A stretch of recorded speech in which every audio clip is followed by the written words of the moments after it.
Olá, tudo bem?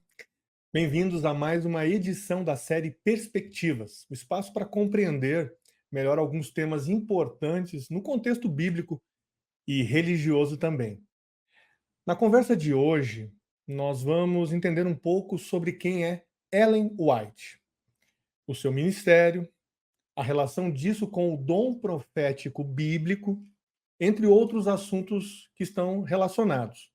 Nascida em 1827 nos Estados Unidos, Ellen White foi considerada pela Smithsonian Magazine, do conceituado Smithsonian Institute, um dos 100 norte-americanos mais influentes de todos os tempos.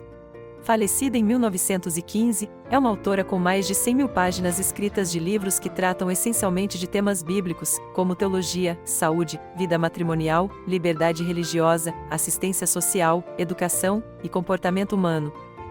Somente o livro Caminho a Cristo foi traduzido para mais de 165 idiomas. Ellen White foi casada com o pastor Tiago White, com quem teve 4 filhos. Ela foi uma das fundadoras da Igreja Adventista do Sétimo Dia e possui uma biografia que inclui atividades como palestrante e pregadora. Nós vamos dialogar sobre esse assunto com o pastor e doutor Adolfo Soares, que ocupa hoje a função de reitor do Seminário Adventista Latino-Americano de Teologia, conhecido como SALT.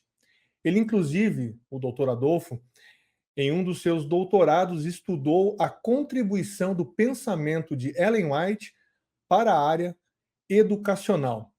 Eu aproveito para cumprimentar, então, imediatamente o doutor Adolfo Soares. Tudo bem? Seja bem-vindo aí à nossa conversa. Olá, Felipe. Olá, queridos amigos que nos acompanham agora.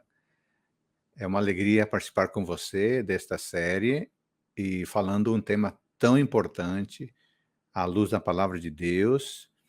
Eu acho que esse tema, a compreensão de alguns aspectos desse tema é fundamental para compreender também o modo como Deus se comunica conosco hoje, a confiabilidade da voz profética, o papel que a voz profética desempenha e nossa postura diante de tudo isso. Então, muito obrigado pelo convite, Felipe. O prazer é nosso. Então, aproveitando já essa sua introdução, antes de comentar propriamente sobre Ellen White e os adventistas, vamos dizer assim, o senhor poderia nos falar um pouquinho sobre o dom profético na Bíblia? Poderia nos explicar, digamos assim, se esse dom, biblicamente falando, ele ainda poderia existir depois do tempo dos discípulos e de Jesus? Porque existe uma ideia de que esse dom profético não existe mais, ele não pode se manifestar mais depois do período apostólico. Bom, essa é uma boa pergunta e eu acho que é uma boa maneira de começar esse diálogo, porque algumas pessoas podem ter dúvidas sinceras pensando de onde que os adventistas tiraram esse tema? Eles inventaram porque é propício para eles. Quando Arão e Miriam se rebelaram contra a liderança de Moisés, que é irmão deles, Deus disse algo muito importante, que é o pontapé inicial para o nosso diálogo aqui. Então, se você tem em casa, ou onde você estiver no escritório, você está caminhando, está com o seu aplicativo de Bíblia, olha aqui, ó, Números 12, 6. Números 12, 6. Se você não tem Bíblia, não consegue abrir a Bíblia agora onde você está, eu vou ler aqui para nós. Números 12, 6. Então disse: ouvi agora as minhas palavras. Se entre vós há profeta, eu, o Senhor, em visão a ele me faço conhecer, ou falo com ele em sonhos. Percebeu? Deus encontra pessoas, e essas pessoas são um meio pelo qual Deus se comunica com os seres humanos. Então, durante todo o Antigo Testamento, Felipe, queridos amigos, os profetas e a profecia eram totalmente ativos. A primeira pessoa a ser chamada de profeta na Bíblia foi Abraão, na história que envolveu Abimeleque. Lembra disso? Abimeleque, rei de Gerar. Você pode conferir isso em Gênesis capítulo 20, versículo 7. Na história de Israel, Moisés foi o maior dentre os profetas. Ele era tão amigo de Deus, mas tão próximo de Deus, que Deus se comunicava com ele face a face. Isso é extraordinário. Deuteronômio capítulo 34, versículo 10. Quando vamos para o Novo Testamento, há pessoas mencionadas no Novo Testamento que tinham o dom de profecia. Várias delas. Então, Mateus 11:45, lá em Lucas 1:67, aí pulamos para Atos 13:1. Então, o dom profético, ou o fato de Deus se valer de uma pessoa para ser seu mensageiro, seu porta-voz, é muito evidente no Antigo Testamento, no Novo Testamento. O apóstolo Paulo, escrevendo aos Efésios, diz que o dom de profecia permaneceria na igreja até que todos cheguemos à unidade da fé e do pleno conhecimento do Filho de Deus. Esse texto é importante. Efésios capítulo 4, versículo 13. E quando vamos para Apocalipse, fala-se do testemunho de Jesus, lá em Apocalipse 12:17. E Apocalipse 19:10 diz que o testemunho de Jesus é o dom de profecia. De tal forma que o dom profético vai além dos discípulos de Cristo, porque está sendo mencionado agora no livro significativo de Apocalipse, 12:17 e 19:10. Assim, Felipe, esse assunto permanece até hoje. E talvez seria interessante a gente definir aqui, brevemente, o que seria dom profético. Para tanto, é necessário ler essa expressão. A única vez que aparece, Felipe, queridos amigos, é em Apocalipse 19:10. Eu queria ler esse texto rapidamente, porque esse assunto não é uma invenção dos adventistas, ou de quem fala desse tema. Não, aqui, ó, Apocalipse 19:10. Prostrei-me ante seus pés para adorá-lo. Ele, porém, me disse, vê, não faça isso. Eu sou conservo teu e dos teus irmãos que mantêm o testemunho de Jesus. Adora a Deus, pois o testemunho de Jesus é o espírito de profecia. Os leitores do dia de João, queridos amigos, sabiam exatamente do que João estava falando. Eles sabiam essa expressão. Eles estão familiarizados com essa expressão.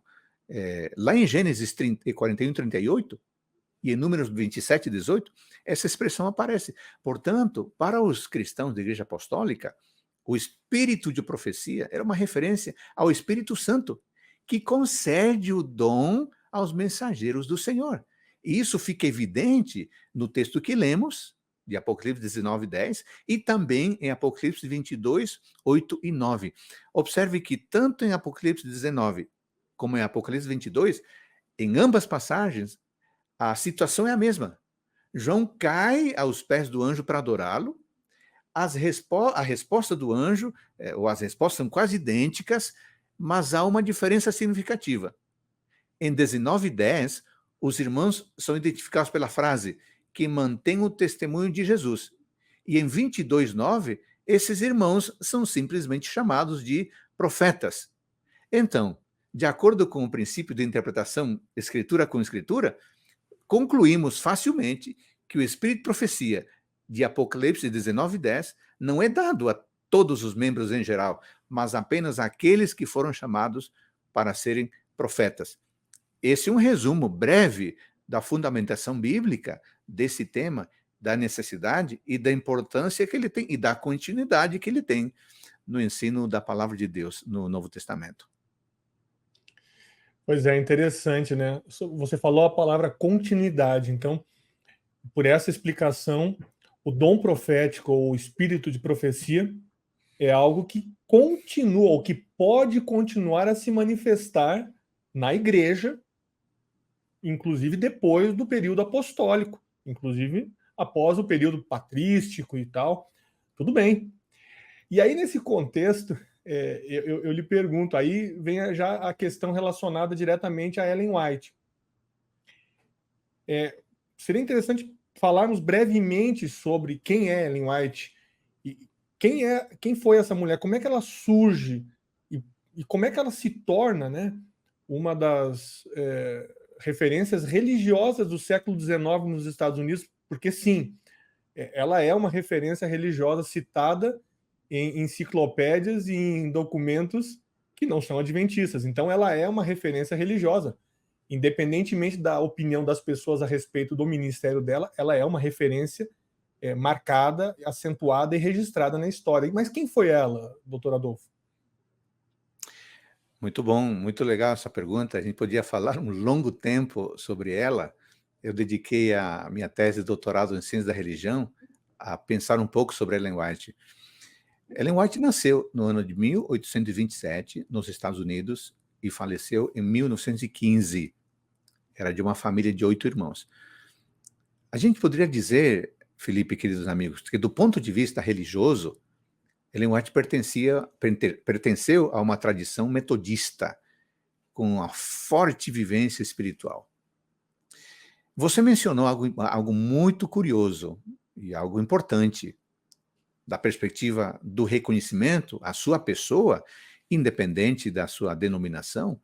A revista Smithsonian, que é uma revista super conhecida, nomeou Ellen White entre as 100 personalidades ou americanos mais significativos de todos os tempos.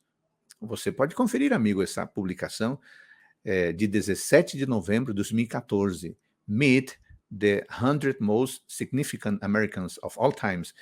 Esse é o título da matéria no smithsonian.com. Poderíamos dizer, a partir dos dados que temos, e que você, amigo ou amiga, pode facilmente conferir, é que Ellen White é a escritora mais traduzida em toda a história da literatura. E nós, adventistas do sétimo dia, cremos que Ellen White é muito mais do que uma escritora talentosa.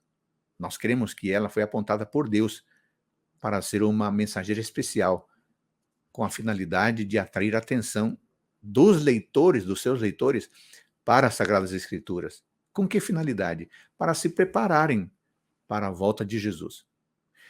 Agora observe, desde os 17 anos de idade, essa senhora se envolveu no ministério profético, até o seu falecimento, aos 87 anos de idade, em 1915. Nesse período de praticamente 70 anos, 7 décadas de ministério, Deus lhe concedeu cerca de 2.000 sonhos e visões, os quais duravam de, menos de 2 minutos até cerca de 4 horas.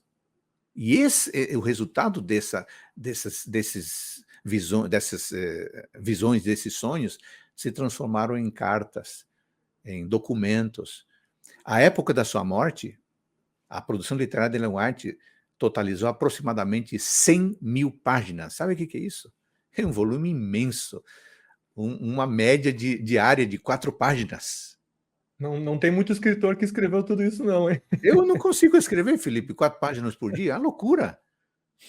E essa senhora produziu muito. 24 livros em circulação, 5.000 artigos, mais de 200 tratados e panfletos, 35.000 páginas datilografadas, 2.000 cartas escritas à mão, 15.000 páginas datilografadas. Hoje, são por volta de 150 livros em inglês, um pouco mais de 90 em português. E sabe o que é impressionante, Felipe? Ela escreve sobre teologia, sobre religião, sobre educação, sobre saúde, relações sociais, evangelismo, profecia, publicações, nutrição, administração, finanças, educação de filhos, papel do pai, papel da mãe, papel do pastor. Que coisa impressionante. E o seu livro, um dos mais impressionantes, chamado Caminho a Cristo, está traduzido em mais de 150 idiomas. Não é uma coisa puramente humana. Ela não tinha livro inspirador. O Caminho a Cristo é um livro fenomenal. Extraordinário. Então, esse é um resumo muito introdutório mesmo da pessoa de Ellen White. Bem interessante, uma produção literária incrível, extraordinária, como você falou, ainda mais para uma mulher cuja história nós sabemos nem avançou muito nos seus estudos regulares, né? Ela teve um problema de saúde, ela foi atingida por uma pedrada, literalmente, aí. Felipe, isso é uma coisa interessante.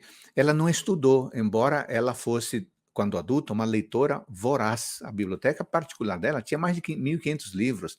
Quem que hoje, em pleno século XXI, tem 1.500 livros em casa? Não vamos nem perguntar, né? Porque alguns vão ficar envergonhados. Em casa tem meia dúzia de livros. E outra coisa importante, embora Ellen White não estudou formalmente, Felipe, ela nunca defendeu o não estudo. A Isso é muito ignorância bonito. literária, jamais. Se você ler a biografia dela, notas biográficas de Ellen White, Life Sketches em português, não está em português, mas está em inglês e espanhol, você percebe que o tempo todo ela diz, queria ter estudado, gostaria de ter estudado. E ela tentou voltar a estudar, mas tinha profunda dor de cabeça.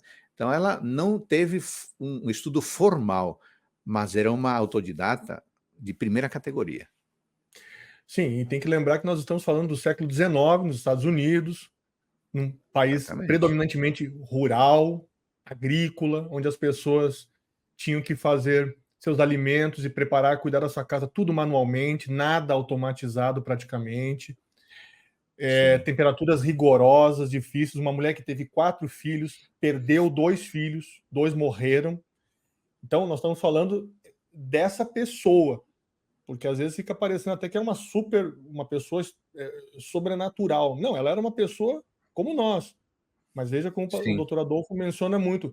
Ela recebe o dom profético e ela o desenvolve e motiva as pessoas a estudarem a palavra de Deus. Isso é muito bonito. Agora, isso é muito interessante. Essa biografia ela é digna de ser lida e estudada. Agora, isso significa que ela consegue cumprir com os requisitos de profeta? Porque uma coisa poderia, ok, uma mulher que teve essa produção literária admirável, mas isso se enquadra com os requisitos bíblicos para alguém ser considerado um profeta, ou no caso dela, uma profetisa? Felipe, essa é uma pergunta muito importante que você faz, e essa é uma pergunta muito delicada. E, às vezes, nós adventistas, ou quem estuda o tema de Ellen White, tem medo de entrar nesse tema. Mas não é necessário ter medo, não, porque por uma razão muito simples. Hoje temos à nossa disposição todos os elementos possíveis para verificar se Ellen White é aprovada no teste profético ou não. Ou concluir que ela é uma contrafação, ela é uma enganação. A Bíblia oferece alguns elementos fundamentais para testarmos um profeta verdadeiro. E o nosso amigo que nos acompanha nesta programação agora deve saber disso, senão eu menciono aqui rapidamente. A Bíblia diz que os profetas têm sonhos e visões. Acabamos de ler Números 12:6, então não vou lê-lo de novo.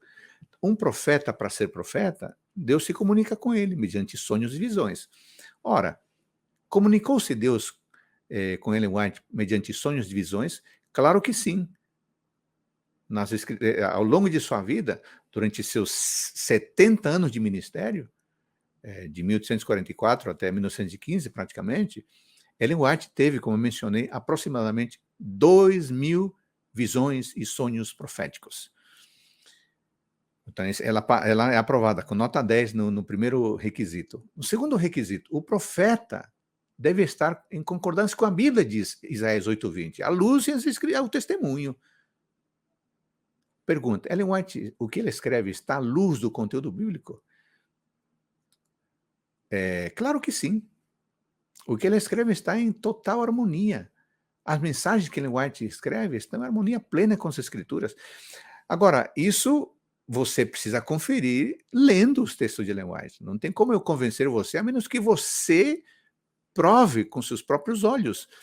E eu lhe dou uma dica. Você pode tomar um livro pequeno, que mencionamos agora há pouco, Felipe mencionou, eu mencionei, Caminho a Cristo. Toma esse livro.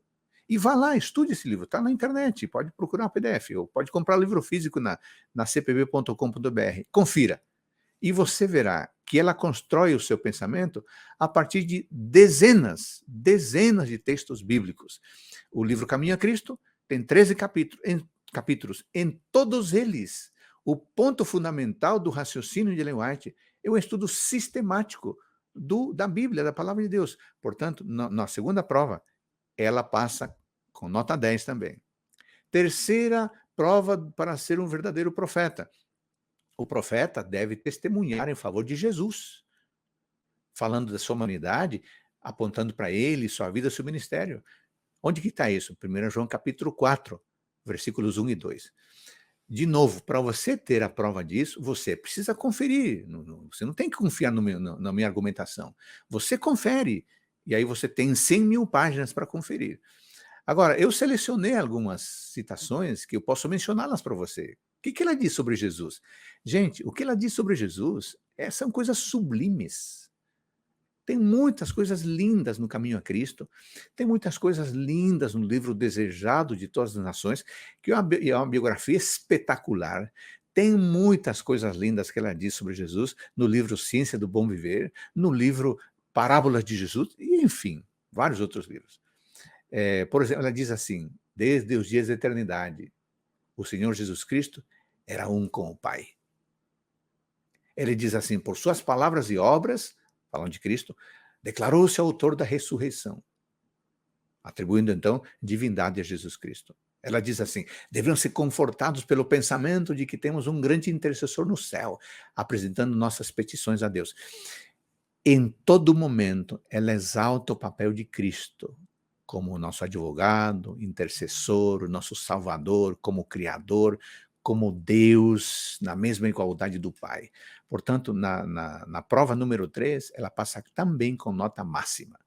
Na prova número 4, de acordo com Jeremias 28:9, quando um profeta faz uma predição, essa predição deve se cumprir. Em se cumprindo a predição, então o profeta é verdadeiro. Muito bem. Embora a obra de Ellen White não consistia primariamente em predizer o futuro, ela fez algumas pouquíssimas predições que se cumpriram de modo espetacular. Verdade. Uma das citações dela, fenomenais, ela diz assim: os jovens devem buscar fervorosamente a Deus. Aproxima-se a tempestade, precisamos aprontar-nos para a sua fúria mediante arrependimento para com Deus e fé em Jesus Cristo. O Senhor se levantará, estou lendo aqui, para sacudir terrivelmente a terra. Veremos aflições por todos os lados. Ela escreveu isso em 1890. Milhares de navios serão arremessados para as profundezas do mar. Esquadras serão afundadas, sacrificando milhões de vidas humanas. Irromperão inesperadamente incêndios que nenhum esforço humano será capaz de extinguir. Gente, ela está fazendo uma previsão, uma predição. Os palácios da terra serão varridos pela fúria das chamas, tornar-se-ão mais e mais frequentes do desastre de estradas de ferro. Confusão, colisões e mortes, sem um momento de advertência, ocorrerão nas grandes vias de comunicação. Essa citação mereceria um estudo cuidadoso, não dá tempo de fazer isso aqui. Mas acontece que falar disso hoje é muito fácil. Só que ele escreveu isso em 1890. Quem lê os jornais de hoje vai perceber de como ela está falando. Eu dou alguns dados para vocês pensarem. Os Estados Unidos e a Grã-Bretanha, seus aliados, e as nações perderam 4.790 navios, totalizando mais de 21 milhões de toneladas de navios durante a Segunda Guerra Mundial. Esses números não levam em conta o transporte e marinhas afundados comercialmente, que seriam outros, navios alemães, navios italianos, navios japoneses. Ela diz sacrificando milhões de vidas humanas. Basta verificar o número de vítimas das duas guerras mundiais. As perdas de vidas militares na Primeira Guerra Mundial soma mais de 8 milhões. E as civis e militares soma mais de 22 durante a Segunda Guerra Mundial, 22 milhões. Há prejuízos, ela fala em prejuízos, em incêndios. Os incêndios nos Estados Unidos e ao redor do mundo aumentaram exponencialmente, desde 1909 a 1952, por exemplo. Confusão, colisão em rodovias, ferrovias, companhias aéreas, existem números crescentes, infelizmente, números trágicos. Pois é, em 1890, Ellen White predisse isso. Hoje, temos dados imensos para comprovar de que essas palavras dela não foram jogadas ao vento, elas encontraram cumprimento. Então, embora ela não ocupe bem pouco do seu texto para fazer predições, quando ela faz, acerta. A gente podia dar números sobre o espiritismo, que também ela disse isso, mas eu acho que esse dado aí é suficiente. E o quinto tópico, para comprovar se um profeta é verdadeiro ou não, Felipe, é Uhum. que o profeta tem que ter bons frutos, diz Mateus 7,20. Uma vida boa. Não basta Importante o isso, hein? profeta falar de Deus, ele tem que ser um testemunho vivo de Deus, né? E hoje, o que acontece, irmãos, amigos? Ela viveu um ministério de 70 anos. As pessoas a observaram. E eu acho muito bonito, Felipe, É quando verdade. o que se fala dela na época que ela faleceu, no jornal da cidade de Santa Helena, um jornal que não era adventista, um jornal da cidade local. E nessa cidade ela viveu 15 anos, então o suficiente para que fosse conhecida. Me permite ler aqui, Felipe, rapidamente, um trechinho desse artigo publicado por ocasião da morte. Uma Diz, notícia falando dela. uma notícia falando dela de alguém que não era da igreja dela. Diz assim: com a morte da senhora White, uma líder religiosa bem conhecida foi chamada. A senhora White provavelmente foi uma das mulheres mais conhecidas do mundo. Ela viajou extensivamente, palestrou para grandes plateias em muitos países e seus escritos foram publicados em vários idiomas, levando às pessoas de quase todas as línguas a mensagem que ela sentia, que Deus a chamara para entregar. E olha aqui que bonito, Felipe. A vida da senhora White é um exemplo digno de ser imitado por todos. Apesar de pouca instrução, na maior parte de sua longa vida com a saúde debilitada, ela nunca vacilou, mas por 72 anos pregou a mensagem de Jesus. Bonito, né? O jornal chama-se Star, 23 de julho de 1915. E para encerrar isso aqui, no artigo do Detroit Tribune, de 1915, o artigo tem nada a ver com a igreja também, falou dela o seguinte: a senhora White era uma notável em muitos aspectos.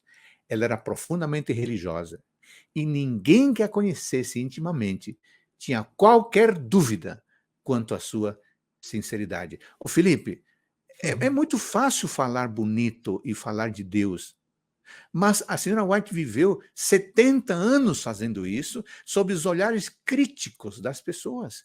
E as pessoas que a observavam diziam: essa senhora é uma mulher de Deus. Incrível, interessantíssimo isso que você trouxe aí, doutor Adolfo. Deixa eu fazer um acréscimo aí. Não um Por acréscimo, favor. mas apenas um comentário. Duas coisas para a gente lembrar. Em primeiro lugar, esses veículos de comunicação que ele citou eram veículos de comunicação que, inclusive, muitos deles costumavam fazer notícias negativas sobre os próprios adventistas. Mas veja que aqui ele leu notícias e artigos relacionados à índole, ao caráter, ao comportamento de Ellen White. Vejam como é a reação desses veículos de comunicação. Então é bem importante a gente entender que realmente isso aqui é um atestado de idoneidade, né? Poderíamos chamar dessa maneira hoje. E às vezes as pessoas. E o segundo ponto é que muitas pessoas que avaliam a vida de Ellen White, a história dela, os livros dela, muitos deles sequer tiveram contato, nenhum deles teve contato com ela atualmente, e poucos tiveram contato com seus escritos. No entanto, fazem julgamentos bastante contundentes, bastante apressados, bastante equivocados, com uma interpretação que muitas vezes é feita de segunda ou de terceira mão, ou seja, ouviram um trecho mencionado em um lugar e então a partir daí tiraram conclusões. Agora nós estamos falando de gente que teve contato direto com ela e pôde observar seu comportamento. Achei extraordinário você ter trazido essas questões aí históricas, doutor Adolfo, a respeito de Ellen White. Eu acho muito legal quando a gente mostra que o que a história realmente traz a respeito das personagens, né? E não o que a gente hoje, muitos descontextualizados, acabam colocando. Agora tem um detalhe, né, doutor Adolfo? E antes de fazer a próxima pergunta, deixe-me apenas situar os nossos amigos que estão nos acompanhando. Nós estamos falando sobre Ellen White e o dom profético, aqui na série Perspectivas. Estamos conversando com o doutor Adolfo Soares, que é um teólogo aí, um teólogo experimentado, professor, né, professor acadêmico há muitos anos já. Tem aí, acho que dois doutorados, né? Já tem, ou três, né? Acho que é um pós-doutorado. Mas um dos doutorados dele foi justamente sobre a importância de Ellen White, a contribuição dela para a educação. Então, é alguém que estudou Ellen White a fundo e não apenas conhece de uma citação ou outra que ouviu, né? Agora tem um detalhe, né, doutor Adolfo? Qual é a postura dos adventistas ou da igreja adventista em relação aos escritos de Ellen White? Como é que os adventistas se relacionam com esses escritos, uma vez que eles são escritos proféticos, são escritos de uma pessoa de boa índole, reconhecida pelos seus contemporâneos e até reconhecida posteriormente como uma figura preeminente, proeminente na história norte-americana. Como é que os adventistas se relacionam? Eles colocam esses escritos acima da Bíblia? Eles colocam esses escritos no mesmo nível da Bíblia? Qual é a relação da igreja adventista com os escritos de Ellen White? Como é que a igreja adventista encara esse material todo, essa farta coletânea de escritos, de cartas, enfim, de livros que foram produzidos posteriormente também? Felipe, essa sua pergunta talvez seja uma das mais essenciais em nosso diálogo, considerando que muitas pessoas nas redes sociais ou em livros publicados, podcasts, acabam fazendo críticas em relação a este ponto.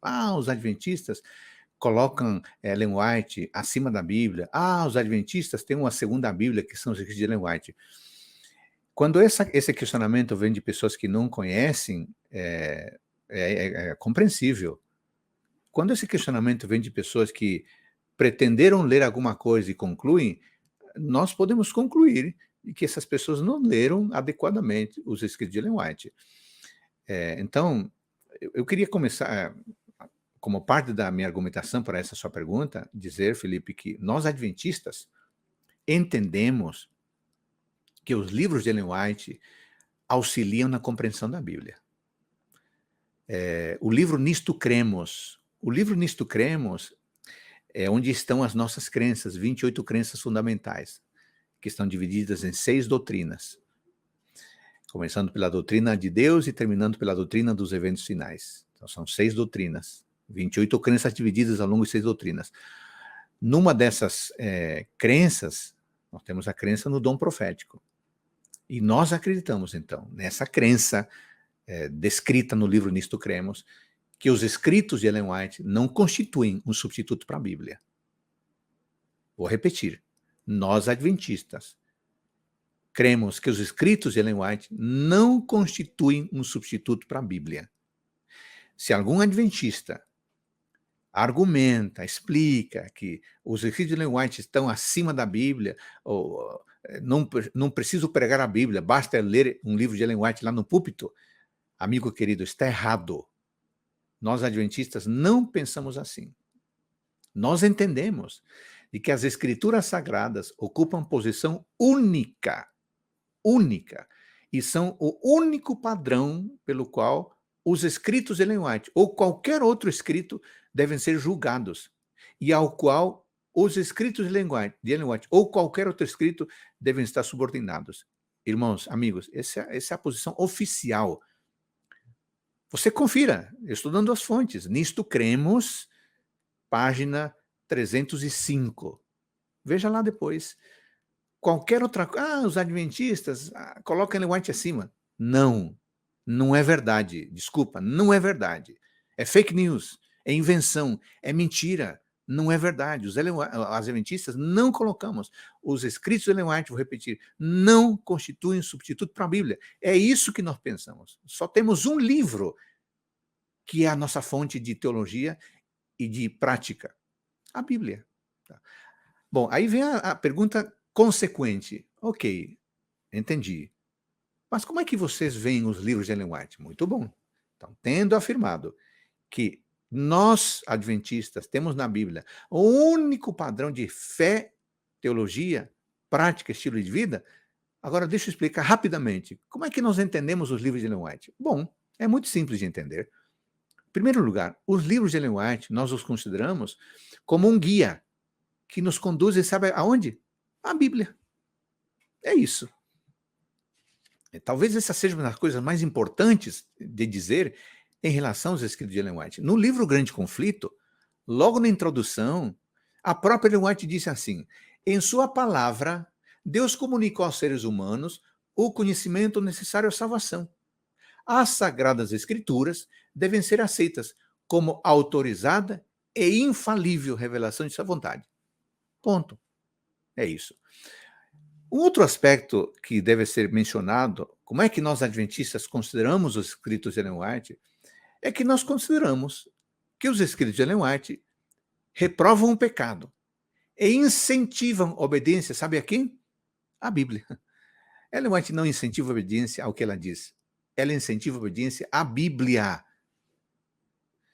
No livro Testemunhos para a Igreja, volume 5, página 6, 7, ela escreveu assim: se o povo que agora professa ser a propriedade peculiar de Deus obedecesse a seus requisitos especificados em sua palavra, ela diz, não haveria necessidade dos meus testemunhos. E um terceiro ponto, Felipe, só para concluir essa pergunta, como é que nós adventistas nos relacionamos com os escritos de Ellen White? Nós entendemos que os escritos de Ellen White aplicam os princípios bíblicos ao conceito atual. Se você ler Ellen White, você perceberá que ela faz muitas aplicações. O livro Caminho a Cristo é um livro de aplicações. Lar Adventista é um livro de aplicações. Ciência do Bom Viver é um livro de aplicações. E ela diz no livro Mensagens Escolhidas, volume 1, página 20, uma frase que eu gosto demais: a Bíblia foi dada para fins práticos. Então, o que ela escreve nos desperta a curiosidade por essa praticidade. E a reação primeira de um leitor correto de Ellen White, sabe qual é? Eu vou para a Bíblia. É isso que Ellen White escreveu, me despertou curiosidade na Bíblia. Assim, o adventista que lê Ellen White sadiamente, ele nunca fica apenas em Ellen White. Ele sempre vai, ou ele sempre retorna à Bíblia. Porque, como ela disse, eu recomendo, diz ela, e levantou a Bíblia, eu vos recomendo este livro. É isso, Felipe. Lindo, essa citação que você fez aí dos últimos sermões dela, né, numa reunião mundial da igreja, 1909, por aí, deve ter sido. Foi. 1909. Impressionante, uma pessoa que recomenda, ensina, fortalece a Bíblia e ainda faz questão de dizer que os seus próprios escritos nem seriam necessários se houvesse um profundo estudo da Bíblia. Aí você vê que realmente aqueles jornais estavam atestando realmente a idoneidade de uma pessoa que merecia esse reconhecimento mesmo, né? Agora, doutor Adolfo, impressionante isso, mas eu estou aqui num papel também de fazer algumas perguntas que surgem, que são incômodas, talvez sejam incômodas para os adventistas, mas são feitas, são apresentadas. É quando as pessoas, às vezes até de uma forma rápida, verificam a biografia de Ellen White, elas constatam, por exemplo, que ela teve visões impressionantes e tal, e alguns fazem uma sugestão de que ela pudesse sofrer algum tipo de doença, e que essa doença fosse, então, confundida com as visões, e até existe um grupo que também traz a ideia de que os seus escritos, na verdade, se constituem em grande parte de plágio de outros materiais, de materiais históricos que às vezes ela se valeu e cuja referência não foi dada, ou cuja procedência também não foi explicada corretamente, ou seja, ela teria sido acusada de plágio e de ter, na verdade, problemas de saúde e não exatamente visões, porque ela era uma pessoa muito doente. O que você responde para quem traz esse tipo de argumentação, doutor Adolfo? Felipe, essa pergunta incomoda muitos adventistas mesmo. Essa questão do tema sobre a doença de Ellen White e essa questão sobre o plágio de Ellen White. Muitos adventistas se sentem incomodados e até não sabem responder. Então, deixa eu tentar construir um argumento. Vamos começar pelo tema da doença de Ellen White. É muito bom você levantar esse assunto.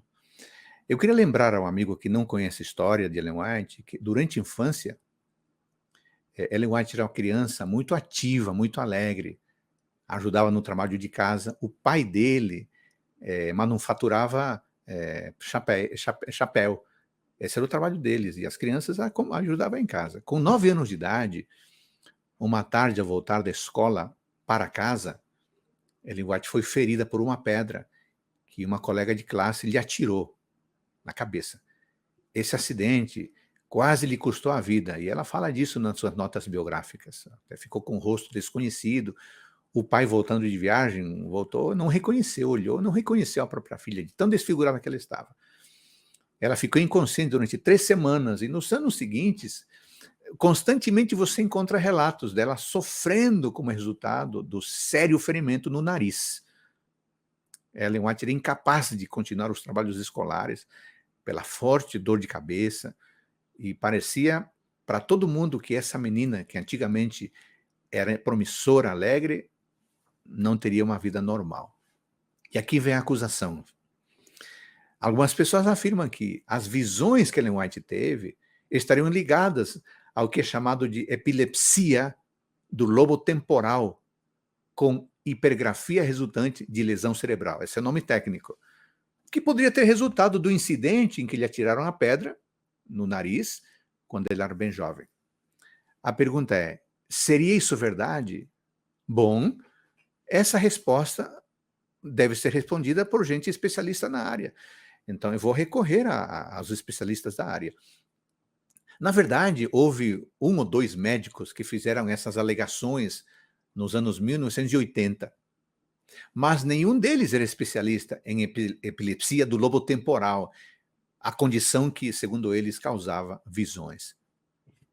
Na Universidade de Loma Linda, na Califórnia, nos Estados Unidos, uma conceituada universidade, o Dr. Donald Patterson, professor de neurologia, que é a especialidade apropriada para lidar com esse assunto, e, além disso, na época, neurologista-chefe do Hospital Geral de Riverside, próximo a Loma Linda, esse Dr. Patterson reuniu um grupo de especialistas qualificados, adventistas e não adventistas, para examinar as evidências. Esse grupo de médicos concluiu que a experiência de Ellen White não coincide com a experiência das pessoas que sofrem de epilepsia do lobo temporal.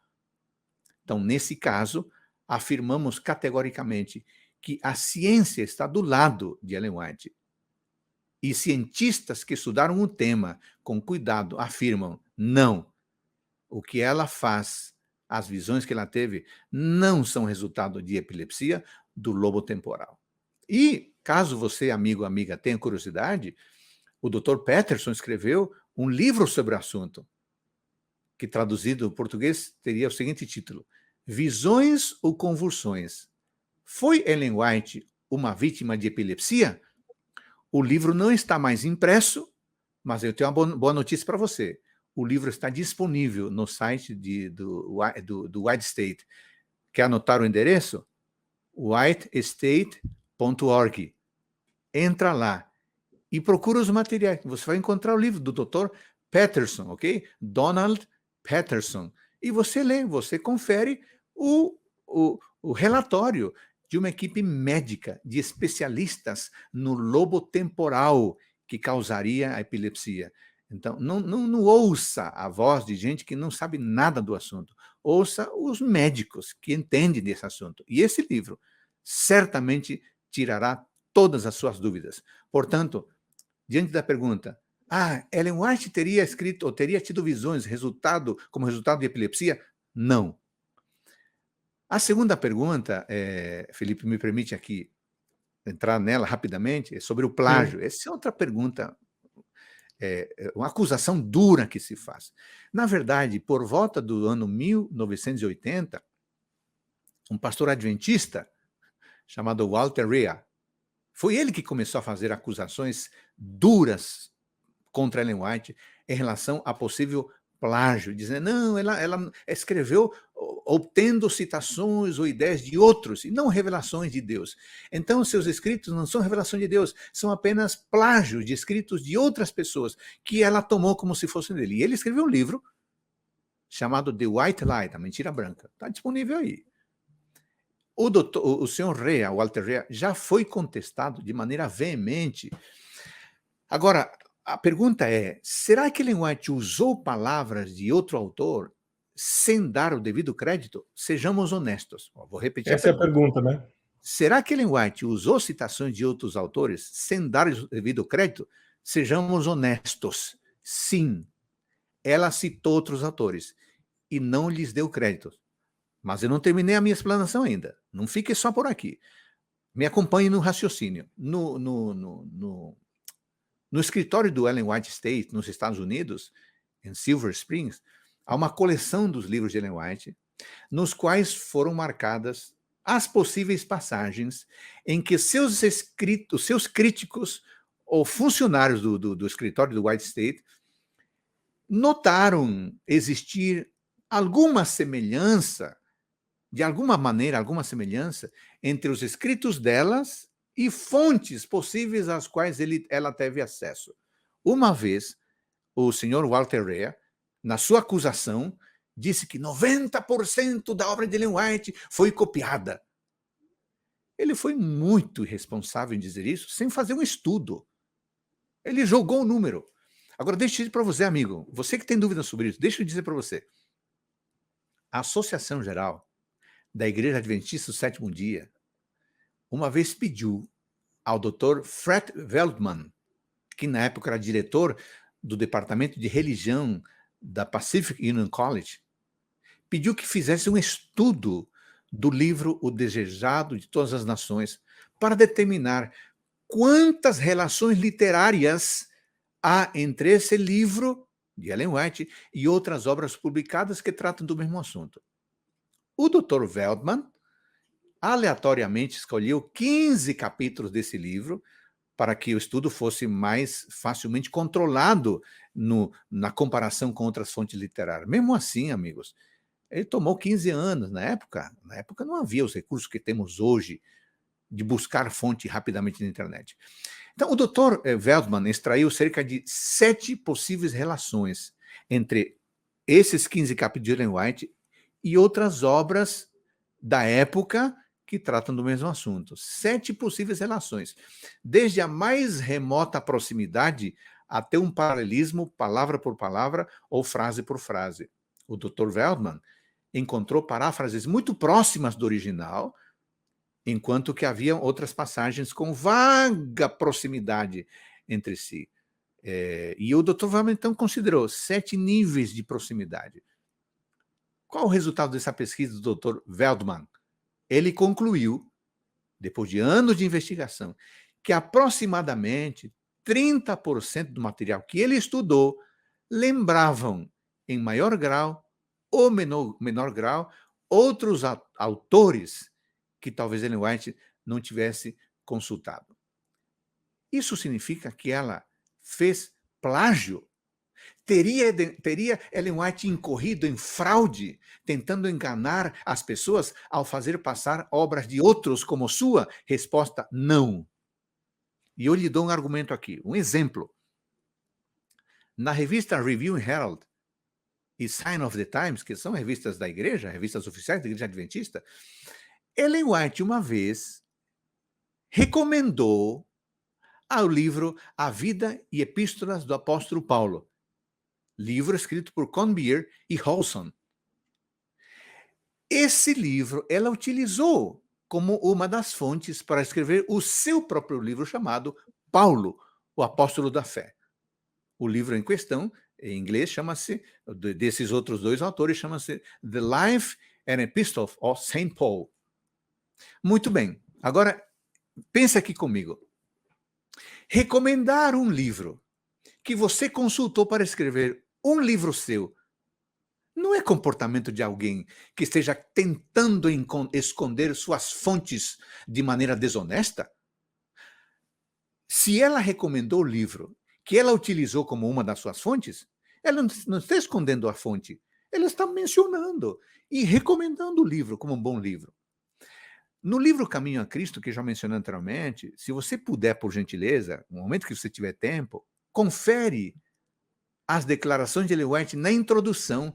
E aqui, essa declaração de Ellen White, Felipe, queridos amigos, é uma citação para a gente entender a hermenêutica de Ellen White. Eu vou ler um pedacinho dessa citação que está na introdução do livro Grande Conflito. Ela diz assim, ó, os grandes acontecimentos que assinalam o progresso da reforma nas épocas passadas constituem assunto da história, bastante conhecidos e universalmente reconhecidos pelo mundo protestante. São fatos que ninguém pode negar. Apresentei essa história de maneira breve, de acordo com o escopo desse livro, e com a brevidade que necessariamente deveria ser observada, havendo os fatos sido condensados no menor espaço descompatível com sua devida compreensão. Agora, preste atenção aqui. Preste atenção, por favor. Em alguns casos, escreve Ellen White na introdução do Grande Conflito, em alguns casos em que algum historiador agrupou os fatos de tal modo a proporcionar, em síntese, uma visão compreensível do assunto, ou resumiu convenientemente os pormenores, suas palavras foram citadas textualmente. Em alguns outros casos, porém, não se nomeou o autor, visto como as transcrições não são feitas com o propósito de citar aquele escritor com autoridade, mas porque sua declaração provê uma apresentação do assunto pronta e positiva. Percebeu, querido amigo? Você que tem dúvidas. Você percebeu? A preocupação de Ellen White era passar um significado a autores. E ela diz que ela buscou em autores. Se outros houvessem expressado de maneira adequada o significado que ela queria transmitir, ela se sentiu livre para usar as palavras sem dar-lhes o devido crédito. Pergunta, isso é ilegítimo? Ou isso é legítimo? Então, deixa eu dizer uma coisa para você, querido amigo, você que tem dúvidas. Muitos acadêmicos adventistas que fizeram leituras cuidadosas do trabalho de comentários bíblicos do século XIX chegaram à conclusão de que citar fontes de outros sem dar-lhes o devido crédito era uma prática comum nos dias de Ellen White ou anteriores a ela, e não era algo ilegítimo, não era plágio. Na época de Ellen White e antes de Ellen White, comentaristas copiavam um dos outros e não davam o crédito respectivo. E tem mais um detalhe aqui, Felipe, que merece ser mencionada. Antes do tempo da senhora White, John Wesley, o conhecido e respeitado John Wesley, seguiu a mesma prática, sabia? Ele seguia a mesma prática. Ele diz que quando começou a escrever e a pregar, ele tomou a decisão: eu vou anotar e eu vou citar todas as fontes de onde eu extraí ideia de outra pessoa. Sabe o que aconteceu mais tarde, Felipe? Ele declarou mais tarde que tudo isso desviava a atenção do leitor e que ele não tinha certeza se estava citando apropriadamente. Portanto, ele deixou de citar no texto, mas continuou aproveitando das ideias de outras fontes. É muito razoável, Felipe, pensar que Ellen White, que cresceu na tradição metodista, também tomou esse exemplo, ou esse costume do próprio John Wesley. Então, podemos dizer que a prática da senhora White não era inconsistente com os padrões da sua época. E ela mesma reconheceu o que fazia no livro que eu mencionei, no Grande Conflito, na sua introdução. Portanto, diante da pergunta, foi plágio? Resposta contundente, não foi plágio. E para terminar, Felipe, a Associação Geral da Igreja Adventista Sétimo Dia contratou um advogado especializado em assuntos de direitos autorais. Para quê? Para que revisasse o que Ellen White havia feito e as acusações que lhe faziam. Esse senhor, Dr. Remick, com sua equipe, dedicaram centenas de horas para o assunto.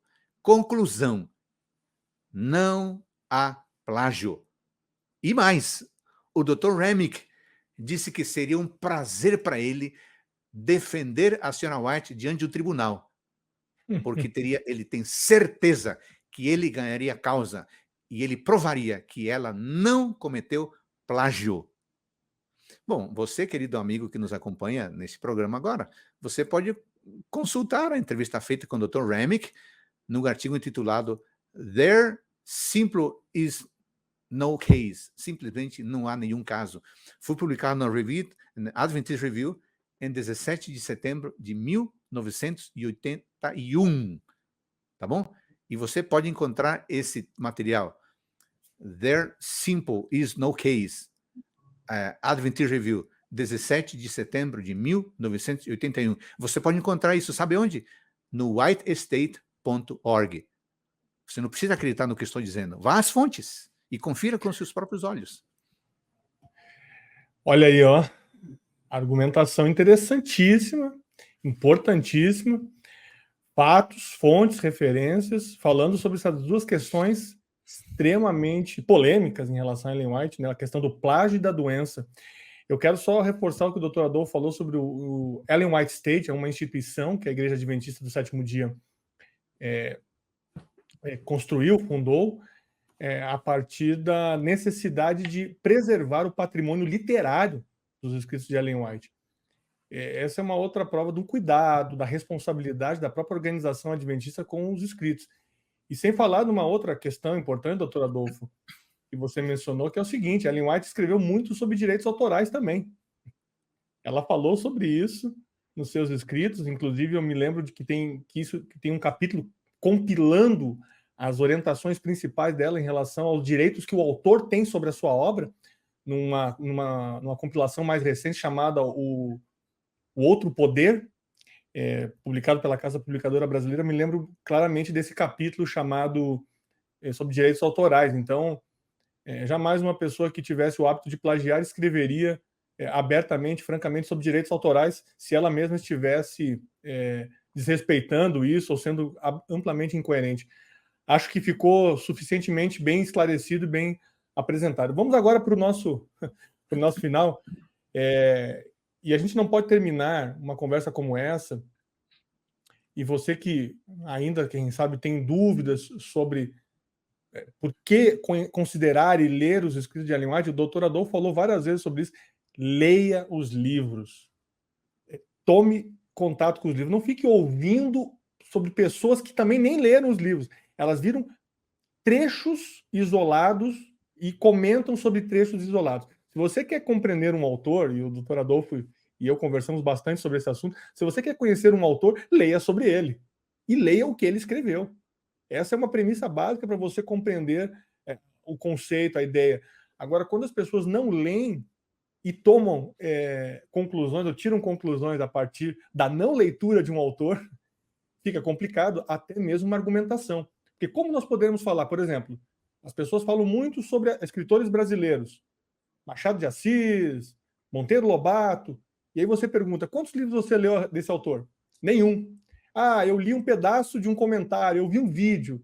Amigos, ver um vídeo e ler um pedaço de comentário não é ler um livro. A gente precisa tomar um pouco de cuidado com esse tipo de situação. Doutor Adolfo, para finalizar, que pontos você destacaria agora de uma forma bem mais sintética sobre a importância hoje para o cristianismo, a importância dos escritos de Ellen White, do ministério de Ellen White para o cristianismo hoje? Eu sei que tem muitas contribuições, você falou lá no começo, área de saúde, educação, liberdade religiosa, conflitos étnicos, ela tratou disso também, ela tratou de questões relacionadas até participação em guerra, postura do cristão em relação à sua família, pais e filhos, mas assim, se você pudesse resumir em aí 2 ou 3 tópicos de contribuições para o cristianismo dos escritos de Ellen White. Muito bom, Felipe. Eu vou responder com essa pergunta de uma maneira a valorizar os efeitos da leitura de Ellen White. Sabe que existem 2 pesquisadores conhecidos, Roger Dudley, a quem eu tive o prazer de conhecer pessoalmente, e Des Cummins Jr. Esses senhores pesquisaram a correlação entre o desenvolvimento espiritual e a leitura dos escritos de Ellen White, com alguns resultados surpreendentes. Nessa pesquisa, eles consultaram um pouco mais de 8.000 membros em 193 igrejas nos Estados Unidos da América do Norte, e foram avaliadas 20 áreas da vida espiritual. Às vezes com perguntas simples, que tinham que ver diretamente com a leitura ou não dos escritos de Ellen White. Permita-me mencionar aqui rapidamente alguns resultados surpreendentes que mostram a relevância dos escritos de Ellen White. Um deles, 82% dos leitores regulares dos escritos de Ellen White avaliavam sua relação com Jesus como íntima. em comparação com 56 dos não leitores. Ou seja, ler os livros de Ellen White nos aproxima de Jesus Cristo. Primeira contribuição. Outro número dessa pesquisa.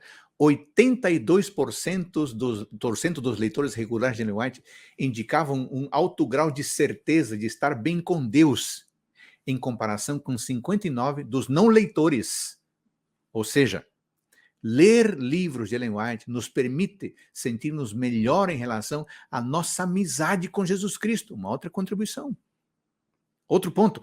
Os leitores de Ellen White estavam 24% mais envolvidos em atividades missionárias e serviços cristãos do que os não leitores. Ou seja, ler os livros de Ellen White nos motiva a sermos mais missionários.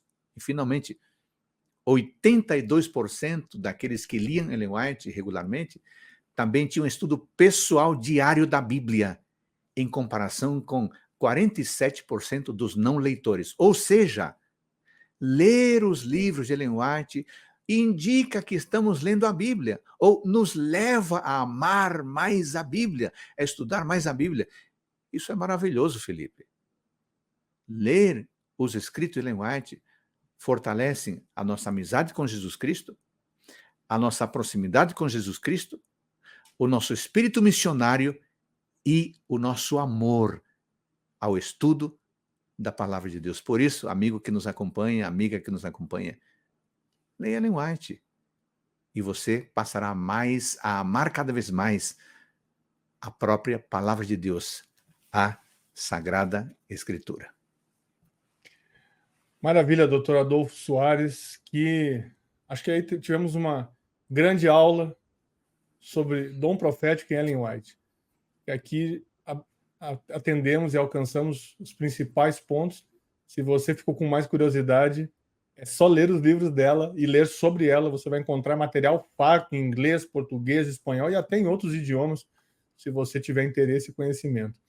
Doutor Adolfo, não poderíamos terminar aqui a nossa conversa. Nós temos entrevistas aqui, mas as nossas entrevistas sempre são concluídas com oração. Porque nós entendemos que existe um aspecto espiritual muito importante sobre a pessoa que está assistindo a esse tipo de conversa. Eu gostaria que você orasse por essas pessoas nesse momento.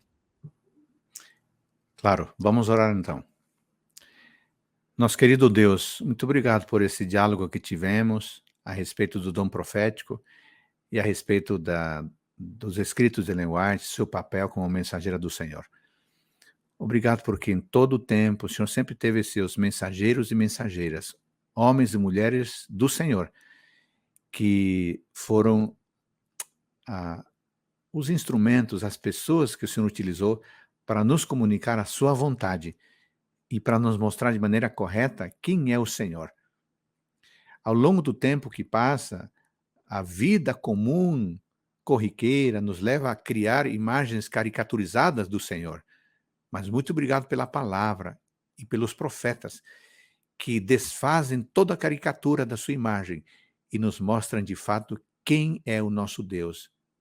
Por isso, muito obrigado pelo ministério de Ellen White, pelos escritos dela, que nos conduzem à Bíblia, à palavra do Senhor. Abençoa o amigo e amiga que acompanhou esta conversa, que essa pessoa que tem dúvida, ou tinha dúvidas, tomara que a nossa conversa tenha esclarecido suas dúvidas e despertado interesse em ela mesma ou ele mesmo irem às fontes e conferirem, assim como os bereanos, terem um espírito de conferir aquilo que é dito, para que dessa forma a nossa fé seja cada vez mais sólida, mais inteligente e que não dependa de explicações de terceiros, mas que nós mesmos possamos ir à fonte da tua palavra. Obrigado, Pai. Agradecemos em nome de Jesus. Amém. Muito bom. A série Perspectivas continuará sempre abordando outros assuntos importantes, interessantes. E você é convidado a continuar conosco, acompanhando sempre nesse canal, sempre nesse espaço, outras discussões, outros debates, outras abordagens. Continue conosco, que Deus abençoe a todos e até a próxima.